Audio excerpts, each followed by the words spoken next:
Hi, welcome back. This is the third video in our series this month on skill-based intervention. I'm Dr. Shepard, and I'm here to talk to you about common skill interventions. And so when we're talking about a skill-based deficit, if we have a child that has a skill deficit, there are kind of 6 common interventions that you might see that are carried out by professionals. So if you go to your pediatrician or your child is placed on an IEP, they may receive speech therapy. A lot of times we think about speech deficits as just being articulation deficits, not being able to say their R's or their S's or having a stutter.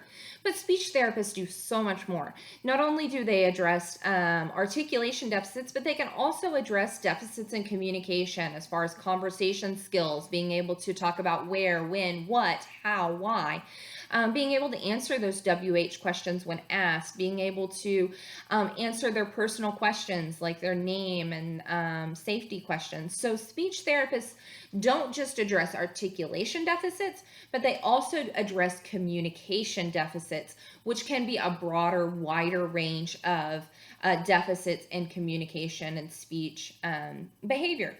Another common intervention is physical therapy. So physical therapy, we're often aware of physical therapy. Physical therapy might be used for an individual who has difficulty with running or with hopping, skipping, jumping.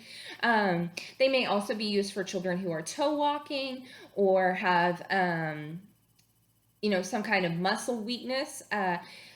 Physical therapy is really good for children who have low muscle tone. So some genetic disabilities or chromosomal disabilities, those children have low muscle tone. And so they may become more fatigued faster or easier. And so maybe sitting is actually hard for them, or sitting during circle time or carpet time might be hard for them. You really want to watch for those kids that are what we call W-sitters. And so that may indicate that they have some muscle weakness or need to work on some of their core strength. And so physical therapy is great for addressing gross motor skill deficits. Fine motor skill deficits, though, are addressed in occupational therapy.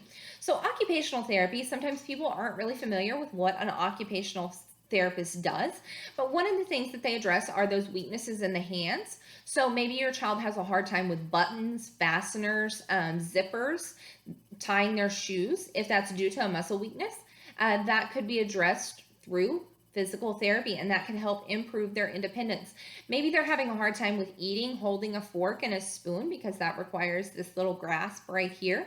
Or maybe they're having a hard time writing with a tripod grip. So maybe their grip is more like a fist grip. That could be an indication of a fine motor skill deficit, because this is gross motor, this is fine motor. And so being able to address those through occupational therapy. Occupational therapists might also help with toothbrushing. Toothbrushing is sensory sensitivity, so all the sensations that you get through the taste and the texture of toothpaste, so maybe they'll help with that. But they may also help with the motor skills of being able to brush and make those fine motor movements that are required for thorough toothbrushing. Cutting, scissors, those are also fine motor skills that may need to be addressed through occupational therapy. And occupational therapists also address some sensory or emotional regulation things.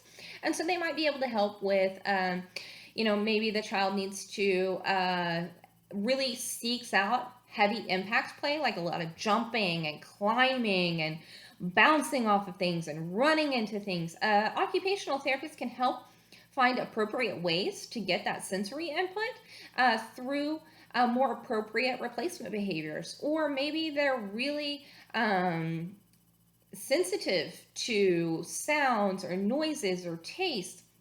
Occupational therapists can also help with replacement behaviors and tolerance to some of those non-preferred stimuli. Another intervention is social skills instruction. So we talked about with autism that children with autism have deficits in social skills. And so you may be able to get them into a social skills instruction group, whether that's in the schools or in outpatient therapy. In the schools, we're familiar with special education. Special education is a specific skill-based intervention that's going to address deficits in reading, writing, or math.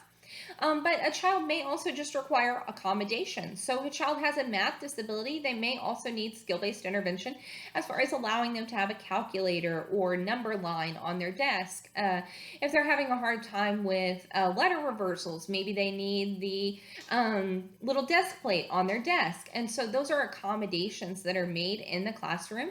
Another accommodation is a different type of chair, maybe an accommodation to help with those wiggly students. So those are common skill-based interventions that are often covered by IEPs or insurance. So your insurance company, if you speak with your pediatrician and there's an identified deficit in fine motor skills, gross motor skills, communication skills, then a lot of times insurance companies will cover services for those skill deficits. And so you may want to talk to your pediatrician about if your child would qualify for these services, or you can talk to your school to see if your child needs an evaluation for one of these deficits.